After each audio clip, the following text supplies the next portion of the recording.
السلام عليكم ورحمة الله وبركاته. ازيكم يا حبايبي؟ عاملين ايه؟ يا رب تكونوا بخير. بسم الله الرحمن الرحيم. الأول النهاردة قلنا نعمل مع بعض قرع. قرع بقى الدنيا ساعة كده ندفي الدنيا شوية. قرع العسل. أنا جبتها وقطعتها وغسلتها و... وتقطيعه صعب شوية، القشرة اللي فوق دي بتبقى سميكة كده فبتبقى صعبة شوية.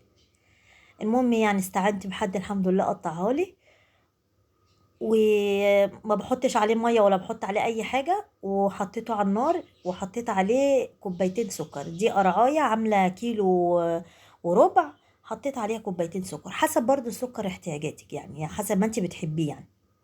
سبتها على النار كده لحد ما تبقى مكرمله كده، ما فيهاش ميه. انا ما بحطش عليه ميه ولا اي حاجه، هو مع نفسه كده يعني بينزل ميه ويرجع يشربها تاني، بس واسيبه لحد ما يتكرم.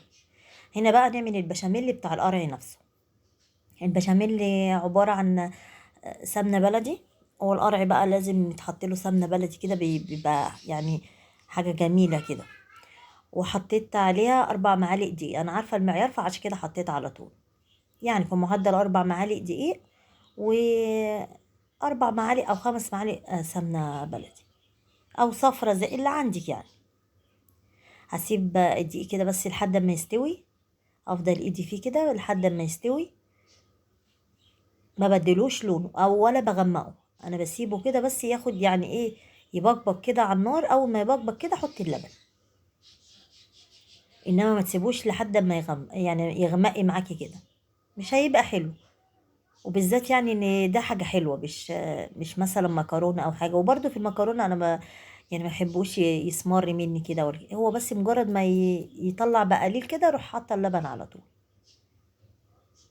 القرع ده بقى من الحاجات الجميله او المفيده او قوي. فبما اني ولادي ما بيحبوش الا حلو بس، فبجيبه يعني اغيب ما بغيبش كتير وارجع بيه. وفي اكتريتنا في الشتاء. انا دوت كيلو لبن، حتى ولا غليته ولا حاجه، من عند اللبان حطيته على طول. مجرد بقى ما احط اللبن كده ايدي ايه تبقى في البشاميل، عشان ما يكتلش مني ولا يعني يبقى فيه كلاكيع ولا حاجه. وارجع تاني، هو لو كتل منك هو ليه حله، بس يعني الحل الابسط ان انت ايديكي تبقى فيها، يعني بالمضرب كده، يعني ايديكي ما تشالش منه. هحط السكر هنا. برضو السكر في معدل، عشان اعملي حسابي اللي انا حاطه سكر في القرع، يعني في معدل ربع كوبايه سكر. آه دي كريم شانتيه. عايزه تحطي حطي، مش عايزه خلاص، بس انا بخلي الطعم فيه غناوه كده وبيبقى طعمه حلو. عندك قشطه حطي، عندك قشطه اللبن عادي حطي، عندك العلب دي حطي، اللي انت عايزه يعني اللي انت عايزاه حطي طعم الاطعمه اللي انت عايزاها. حطي لبن بودر، إيه اللي يعجبك حطي. انا حطيت كريم شانتيه الكيس اللي هو الباكو ده. نرجع نقلب كده بقى، ايديا ايه ما بتفشلش منه خالص. انا عندي قشطه، حطيت كده معلقتين قشطه كبار كده، برضو بيديله طعم جميل. كل دي اضافات زي ما انت عايزه تحطي فيها، زي ما انت عايزه. عايزه تبقى هو الكفايه اللبن ومع الدقيق هيبقى برضو زي الفل. انا دي من يعني القرع ده من الحاجات اللي انا بحبها قوي، وكتير يعني يشهدوا لي ان انا بعمله حلو الحمد لله يا رب. بصي بقى ما كتلش معايا ولا حاجه ازاي، عشان ايدي فيه يعني تحسي ان هي محببه معايا شويه كده. دي القشطه بتدوب. اما ولا مكتل معاه عشان ايديا فيه. الحل التاني لو لا قدر الله كتل منك، على الخلاط على طول. على الخلاط بحبه لبن هتلاقيه فك منك وبقى زي الفل. بحبه لبن مش كتير، يا دوبك بق كده يعني. هنحط فانيليا. عندك فانيليا سايله حطي، عندك البودر زي ما انا حطيت كده حطي، اللي يعجبك حطيه. وانا برضو حطيت، معرفش المقطع ده جه او لا، حطيت على القرع برضو فانيليا. يعني انا القرع نفسه برضو بحط عليه فانيليا. بص هو ناعم ازاي. هجيب بايركس او صينيه الومنيوم، اي حاجه عندك هتمشي. هو احلى حاجه طبعا في الالومنيوم، بس انا بما اني يعني في بايركس مفيش مشاكل. انا المفروض انا نسيت المفروض ان انا احط البشاميل، او بس مش فارقه، يعني ما فرقتش كتير. هحط كبشة بشاميل كده عشان بس يديني يعني ايه، يديني اللي هو سوا من تحت، هو كله مستوي بس اللي هو انا بحب ان انا ايه، يعني اديله تحميصه من تحت كده، حاجه بسيطه كده. بتبقى بقى حبه البشاميل اللي تحت دول فظاع.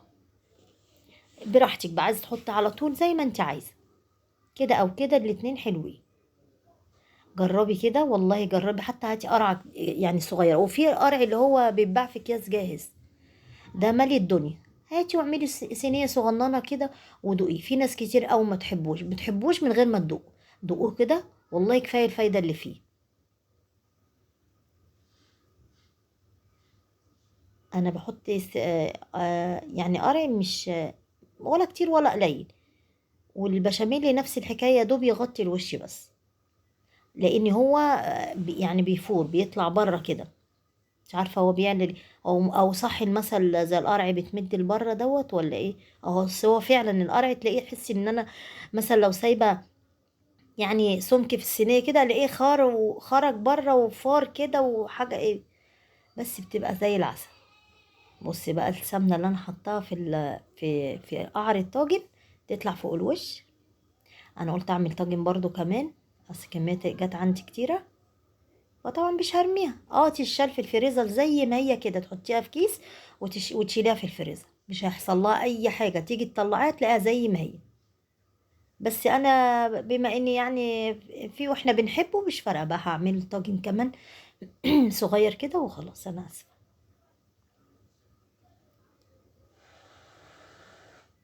ولا خد مني اي حاجه على النار، حاجه حلوه كده تدفي الدنيا وتدفي البيت، ويا رب يعجبكم. شكرا أوي.